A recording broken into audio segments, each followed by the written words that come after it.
Most Summit County locals know Julie McCluskie as a longtime Summit School District employee, but the Democratic candidate for State House District 61 also spent time at the Colorado Capitol working on education legislation. Education, housing, and climate change are high on her to-do list, so are water, farming rights, and public lands. Those concerns came from a district-wide tour of 5 counties, and she promises to fight for state-level reform to inspire federal change.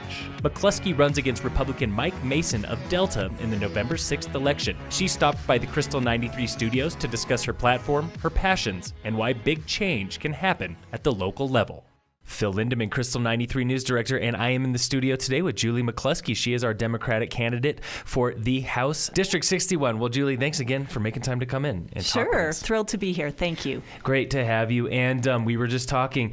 It's been a long past year and 3 months for you. Yes, it has. I announced my candidacy in June of 2017. And I remember that you were at this most recent candidate forum that we had here in Frisco and talking a little bit about that process of going out, visiting the other counties and other areas. Yes. What are some other thoughts and opinions and issues that were unexpected? Sure. When I've been in communities like Pitkin, I've seen a tremendous response from local leaders and very concerned voters who come together and talk about the challenges they're facing, whether it's environmental and their concerns about protecting the environment, or the issues that they face around public education, making sure that everyone in the Roaring Fork Valley receives a top-notch world-class education. When I get out to the North Fork Valley of Delta, I've had a chance to talk with some of the members of the organic farming community and the vineyards out there, and they're concerned about protecting the land, air, and water in particular, because it is so critical to their livelihood.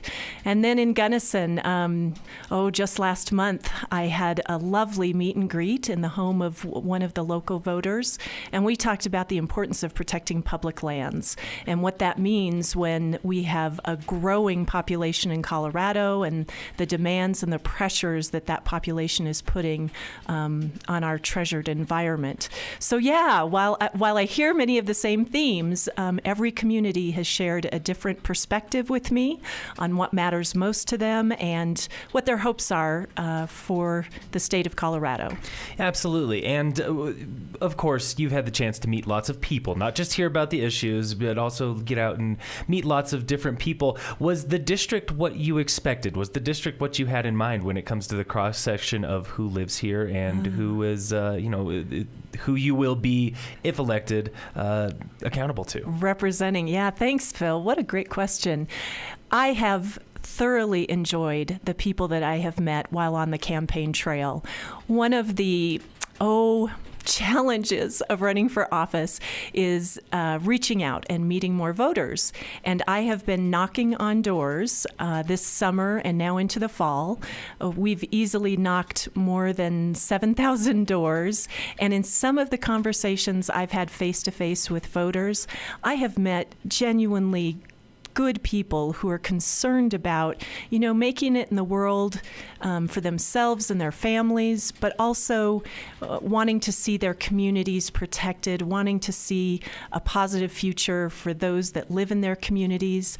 I have met people who are native to Colorado and a lot of folks that have moved here over the years. I think that's one of the special things about our resort communities is that it has attracted folks not only from the United States, but from all over the world. And it really has been a pleasure to get out there and have real conversations with real people who care about where they live and what happens next.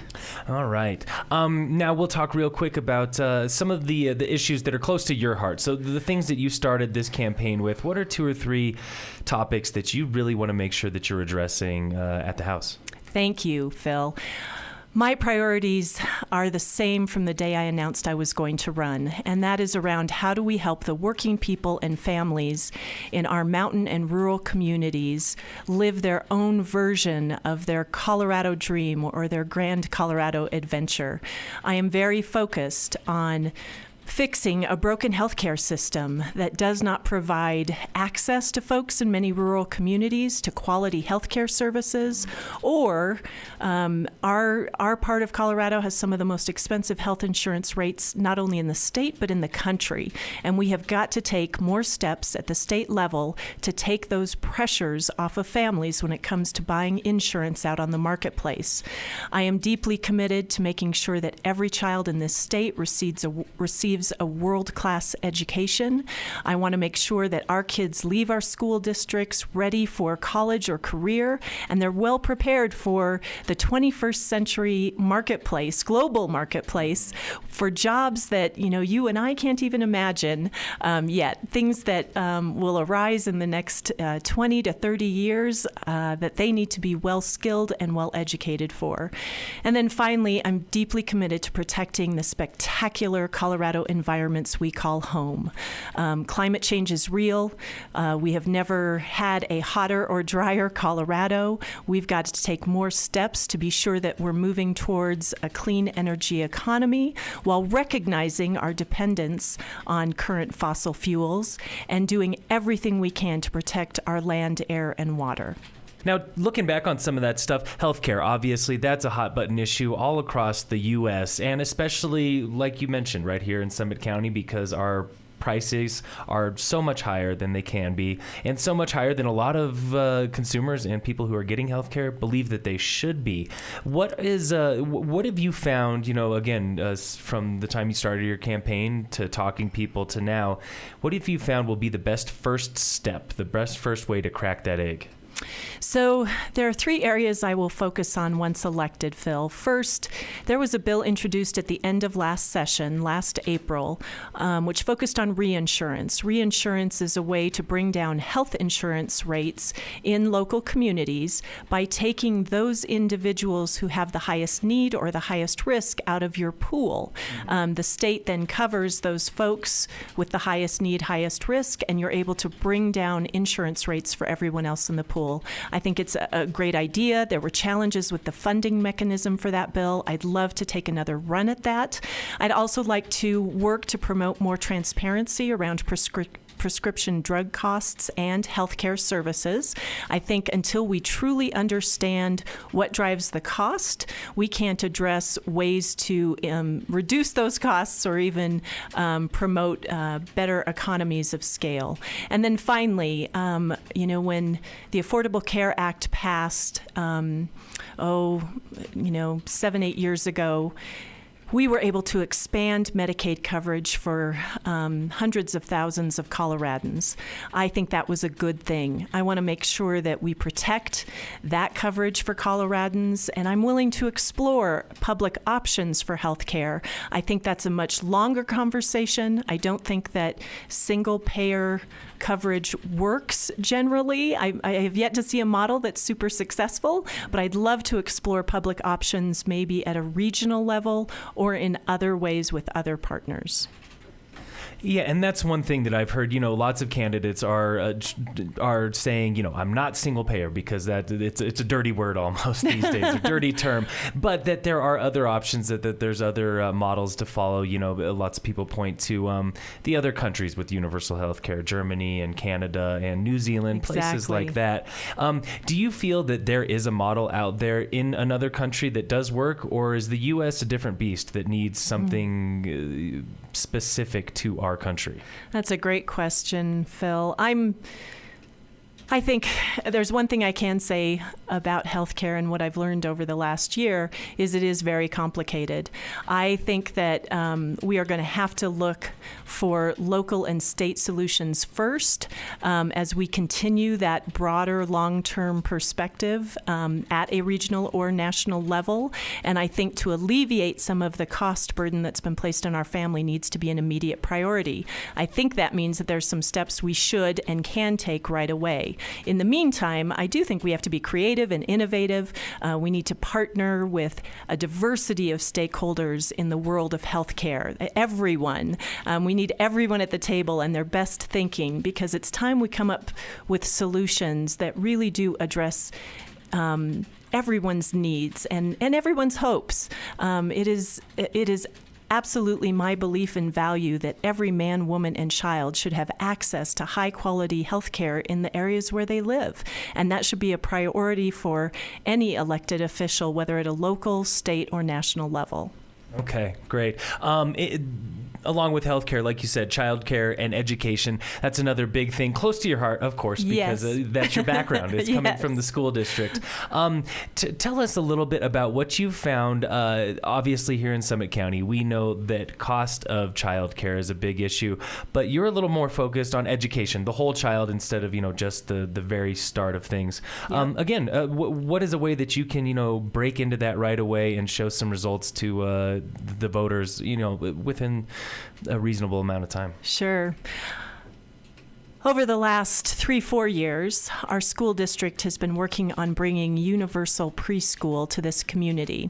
We've done that in partnership with many terrific community partners, Early Childhood Options, our Family Intercultural Resource Center, our county and local municipalities, and private preschool providers. We've all looked at ways that we could both tackle that child care issue as well as making sure that our very youngest learners are getting off on the right foot so that when they hit kindergarten, they are school ready. I am proud to say that we have developed a model that we are taking to voters this fall that will be a part of 1A, an opportunity for our voters to support universal preschool for all of our 4-year-olds. I would love to take that model and the learnings that we've had in building that model to the state level. I really do believe that the way we change the trajectory for many of our at-risk students is by getting them on the path earlier with high-quality early childhood education. And when you say, that model through 1A, that's one where the taxpayers do help support the universal preschool. That's right. It's one of 5 different components wrapped up in the ballot initiative that would specifically support working families by providing tuition support, scholarships for families, so that their 4-year-old could attend preschool, hopefully bringing down that cost burden that families face in trying to get their 4-year-old, both childcare and early childhood education. Yes. Another side of this, the complex situation that's happening with childcare that I've seen is staffing and teachers and retention and keeping them around. What is a solution that you've seen could work for Summit or has possibly maybe even started working in Summit? So teacher shortages are facing Colorado as well as the entire nation. I am a proud member of the Colorado Educator Preparation and Innovation Coalition. I've been working with that group for the last 3 years and was thrilled to testify on 2 separate pieces of legislation, both of which passed, that infused state dollars into local communities to help support candidate teachers. Summit School District is even working on its very own Grow Your Own Educator program, and the dollars that are coming from our state level will help support those teacher candidates through their education process so that they are ready to learn and have the high quality education they need to really help our kids learn as well. I think that the investment in professional development, not only for K-12 teachers, but also our preschool and early childhood education teachers, is critical. I'm a strong proponent to making sure that our teachers not only receive a living wage in the communities where they live, but that we provide plenty of opportunities for them to learn and grow themselves.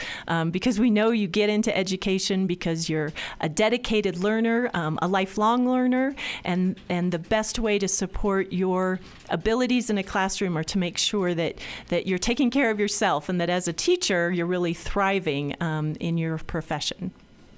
Definitely. And that's, as I've interviewed teachers, especially asking them, why are you leaving? I have had the chance to talk to a couple of teachers here in Summit about, why are you leaving? That's one thing that they've said is that, it's not because they disliked the job or it's not because they disliked what was going on. It was just too hard to make ends meet while also working 65, sometimes 70 hours a week because teachers are very dedicated professionals at the same time. They're some of my favorite people, actually, Phil. In Summit County, the cost of living is high. And I think our school district has done a great job going to the voters, asking for support for things like transportation and buildings and technology so that we could save our state dollars for our teachers, making sure that they do earn a living wage. And while I would love to see our staff paid even better, I think that we in Summit Schools are still pretty lucky to have that kind of community and local support. There are many districts in this state that don't have that same level of local support, in part because they may not have the property wealth that Summit County has. And I think because of that, we are looking at some parts of the state where teachers are now going to 4-day work weeks because school districts are tightening their belts. We're also looking at places where teachers are entering the field and receiving such a low wage that it's tough for them to find housing or, as you said, make ends meet. And I'd love to see teaching be, a glamorous profession, right? That every young student someday wants to aspire to be the next great teacher in one of our elementary, middle, or high school classrooms. Yeah. Summit County, the concerns that we have here, about the staffing turnover and also, getting students what they need. Are those concerns mirrored in other counties across the district, or are there different, separate concerns?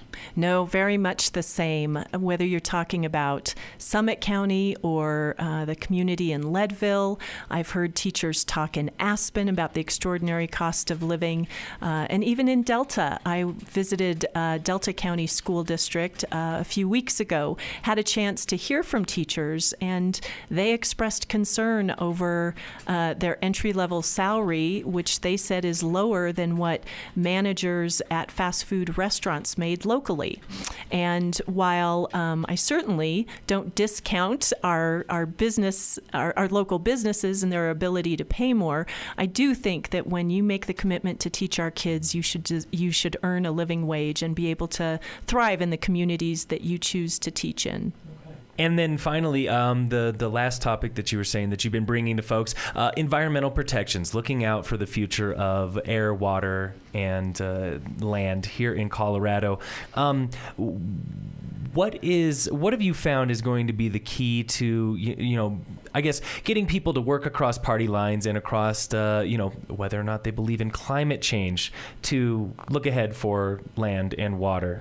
Are those two issues closely tied, or do they not have to be? I was just looking at a report that was presented to the Water Quality and Quantity Committee back in February. I attended a session in February with them and was looking at the report even today because I'm headed to a water forum tonight and we're going to talk about water. And this report, put together by the Rocky Mountain Climate Organization, talked about the fact that in the last 40 years, only 1 year was below or at average temperature. The rest, it had been a hotter 40 years than it had before. And when you think about the changes that we are experiencing locally, what we can see, both the Peak 2 fire last year and the Buffalo fire this year, and the numerous fires that have happened across Colorado in the 2018 summer, I think we are really starting to experience climate change in a very real and tangible way. I think there are steps that we need to take now, doing everything we can to reduce carbon emissions, making sure that human activity is not contributing to the problem, but then we've also got to do all we can to protect our water resources, conserve water.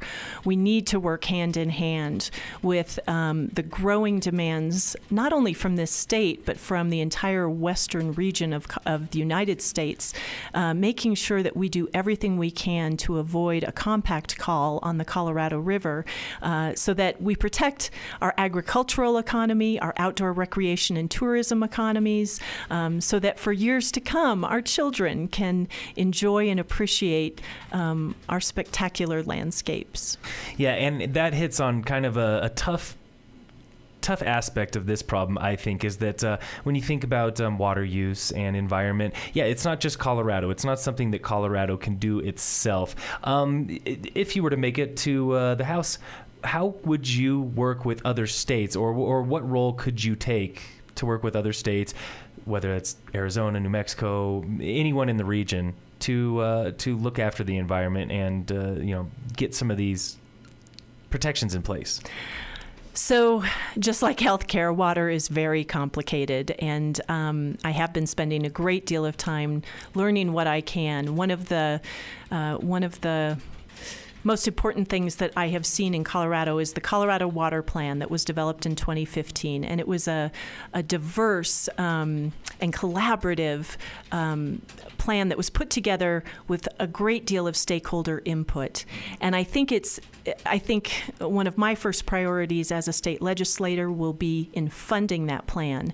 We've been putting $7 to $10 million towards the challenges around stream management, watershed conservation, and water storage. The plan itself calls for $100 million a year of investment. And I really think protecting and looking at what we're doing in Colorado has to happen first before we look at those state partnerships. Our Colorado River District, which is really the voice of water on the Western Slope, a group of very knowledgeable, talented individuals who come together and are talking with the state about next steps in what happens if there is a compact call. And I think some of the thinking that's going on around demand management, making sure that we are flexible in how we think about demand management, making sure that it is voluntary and that those folks who agree to participate from our agricultural community, making sure that they are compensated. And then as we look to the other states in the compact, making sure that we're all at the table to talk about drought contingency planning, and that all of us step up and recognize that at the end of the day, less water impacts every single one of us, and we've got to do more to protect and conserve it. It's obviously something that we see right now, this exact season, and not helped by our low snowpack down south last year either. No. But it's very visible. And how important do you think it is to have, the public being concerned about something like this, or not just concerned, but involved and as stakeholders in this process? Phil, I think that's at the heart of this. While there is so much work to do on so many fronts when it comes to water conservation, I really do believe this is one of those think globally but act locally.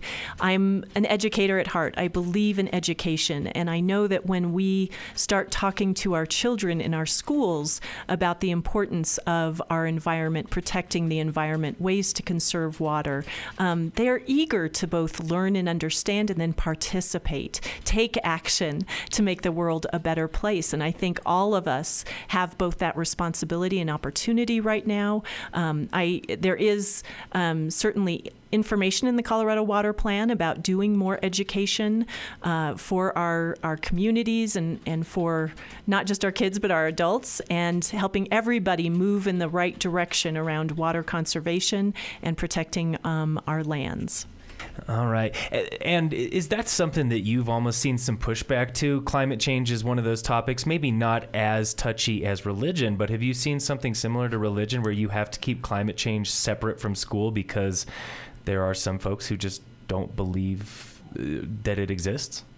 Phil, my college degree is in chemistry, and I believe in good science. And I think at the end of the day, our responsibility is in looking at good science. There are thousands of empirical, peer-reviewed, independent studies that speak to the changes we are now experiencing as our climate continues to warm. I think that education in any of our public school systems should be based on good science. I hope that as adults we continue to make decisions around good science when we are talking about climate change and water conservation and protection. And I hope moving forward as Summit County's legislator, I too will base my decisions on what the science is telling us and what we hope we can anticipate by really studying what's happening in the world around us and then using the right kind of approach in curtailing any of the impacts of climate change. Okay. Great. My last line of questions was about challenges you might face, as you move forward and if you were to make it to the House. My first question is, you kind of mentioned this with the water plan, that right now there is some funding for it, but it is a fraction of the funding that plan needs to, fully work the way that it should. When it comes to budget, what are some challenges you see with the Colorado budget? And, not just at the state level, but locally, as you've been, going from county to county. What are some issues people are running into with funding and budgets? That is a big question, Phil. When you look at the state, obviously the mess that we have with TABOR and Gallagher and how that restricts our state in creating new revenue. I am respectful of the fact that we now go to voters to get a tax increase passed. There are several measures on the ballot this fall around transportation. I have endorsed Let's Go Colorado, Proposition 110. I believe that that's the best way to fund transportation in this state. I believe the proposal was well developed by a diversity of stakeholders, and I think it's the right path forward for Colorado. I think that we will have to continue to look at funding in the state in the same type of process. We are going to have to continue to bring community members together, as we have with Amendment 73, a funding measure for public schools. I am hopeful that at the state level, we can continue to work on the challenges that Gallagher is creating for our local communities and special districts.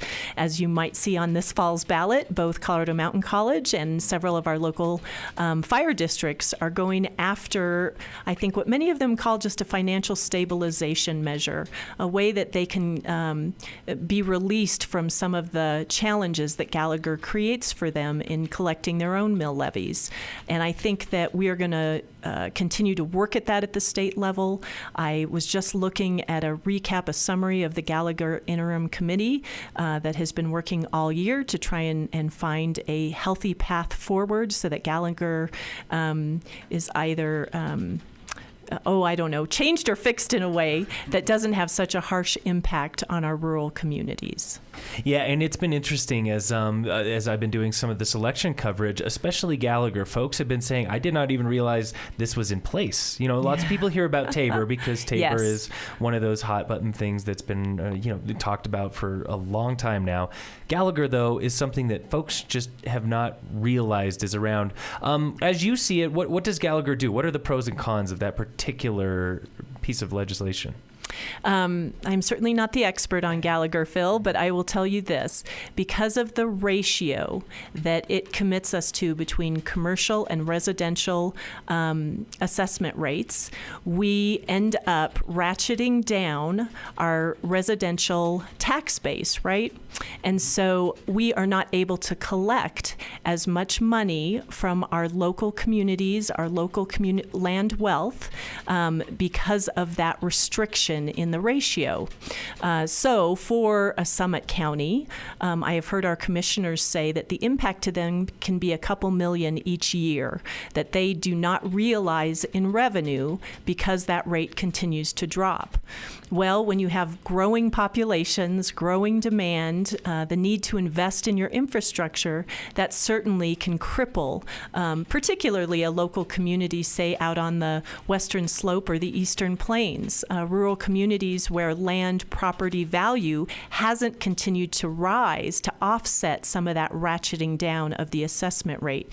And I certainly don't know the big fix for this, but I am impressed with how some of our special districts are going after a release from Gallagher so that they can really stay afloat and continue to operate in the way that we hope they can. When we're talking about fire districts, when we're talking about Colorado Mountain College, we want to make sure that they continue to offer the services that we have enjoyed all these years. Yeah, absolutely. And when it comes to a lot of this stuff, I think, tax issues are heavy on the ballot this year. This year's ballot's big. Yeah, 13 statewide issues, and then large. Numerous local issues in every one of the counties that I would represent. I have spent a lot of time reading blue books, let me tell you. Yeah, and getting studied up on a lot of these things. And again, as I've been doing my research, what I found is that, a lot of them are tax measures, and it seems like a lot of communities are feeling the surge. They're feeling great. Economies are doing well. people are doing well, although they are paying a little bit more for certain things here and there. Yep. What happens when things level out, or when things take a dip? Do we want a lot of these tax measures, or do you as a legislator think that a lot of these tax measures are important, even 5-10 years down the road when things could change and things aren't looking so rosy? When I was down at the state capitol, Phil, I worked for our former Lieutenant Governor, Joe Garcia, and that was back in 2011, so a few years ago now. And back then, there was a lot of conversation about how do we protect Colorado? How do we make sure that we continue to thrive when we have these growing demands around an increasing population? I know there are some projections that we will be to nearly $10 million residents by the year 2050. That's significant. And I believe that it's important the state and local government are allowed to invest in the infrastructure and the services that residents deserve. There has been an effort the last couple of years called Build a Better Colorado. It was an independent, nonpartisan effort to get out into local communities across the state, all 64 counties, and listen to local voters and community members about their priorities for the future, what they would like to see happen around the constrictions that TABOR and Gallagher have placed on us. And while I don't think there's been really a definitive answer, I think that group continues to work. I certainly have been supportive of Build a Better Colorado because I think it's in having those conversations at the grassroots level that we will create greater understanding and also learn and listen, right? Have that opportunity to hear from local voters about the things that matter to them most and what they would like to see changed or improved in the state. So I don't think this is a quick fix, and I think there's a lot of work ahead, but it is something that I'm committed to diving into head first, giving it my all, and certainly working toward ways that we can get out from under the challenges and the pressures of TABOR and Gallagher. Final question that I would have for you then, Julie, was partisan politics. It's been on everybody's mind and a lot of people's minds for, well, forever, almost is what it seems. But it seems as though it's become more heated, and it really does feel, for a lot of people, that party politics is taking over what people sometimes think should be the right thing to do. And when I look at the numbers for Summit County, 42% unaffiliated. It's almost more than Democrats and Republicans combined. So Summit County is it's an interesting microcosm of I think a lot of pockets across the U.S. where people are just over the bickering and over the back and forth and over the voting simply because a party says something. Your thoughts on party politics and the future, because you are running as a Democrat. Yes, I am. Your thought on party politics and just the role that it should play when it comes to local government and state government. So I volunteered in Senator Tim Wirth's office when I was just a kid. And then I canvassed for Gary Hart when I was in college. And I have grown up a Democrat and really hold true to those values. But the Democrat that I grew up as and the Democrat I am now is a part of who I am. It is not solely who I am. Colorado is incredibly special. We have as many unaffiliated independent voters as we have Republican and Democrats.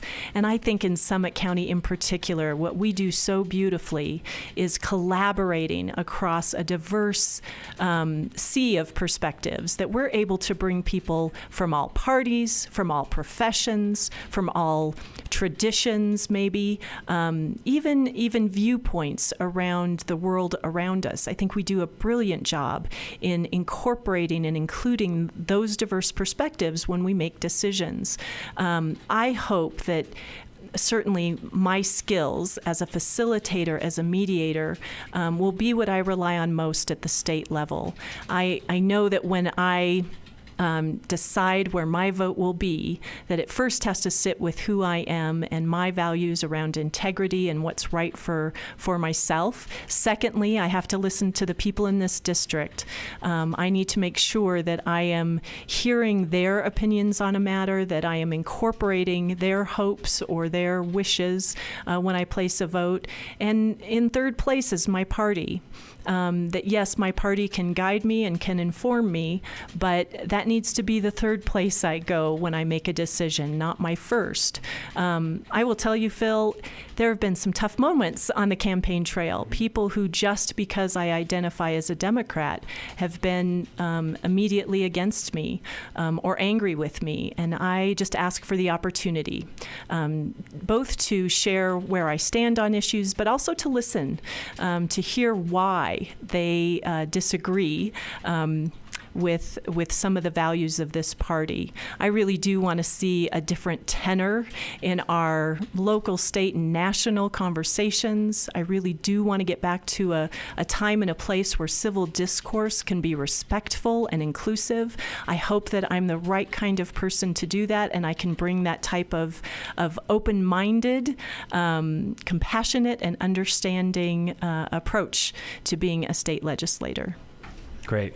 Well, and Julie, that was about the last thing I had for you. Other than looking ahead, what will be the thing you're looking forward to the most if you were to get elected? What just gets you excited? I know there's so much work to be done and so much work that's been done already, but yeah, what just gets you excited about the prospect of joining the House? Sleep right now, Phil. I hope just to get one good night's sleep after November 6th. Wow, what a big question. It would be such an honor to serve as the representative to the State House for House District 61. And when I think about all that I have learned over this past year about the needs and the hopes of people in these communities, I think what I look forward to the most is really giving it my entire heart, all my energy, and delivering on making life a bit better for the working families in our communities. And if I can do that, that will be my single greatest accomplishment. So, yeah, looking forward to it. Thank you for this time, Phil. Oh, great. Of course. Thanks for making time to come in and talking a little bit about the campaign. And best of luck in these final 3 weeks, getting down to the wire. Yeah, thanks, Phil. I appreciate it. Of course. Julie McCluskie, she is your Democratic candidate for State House 61 on Krystal 93.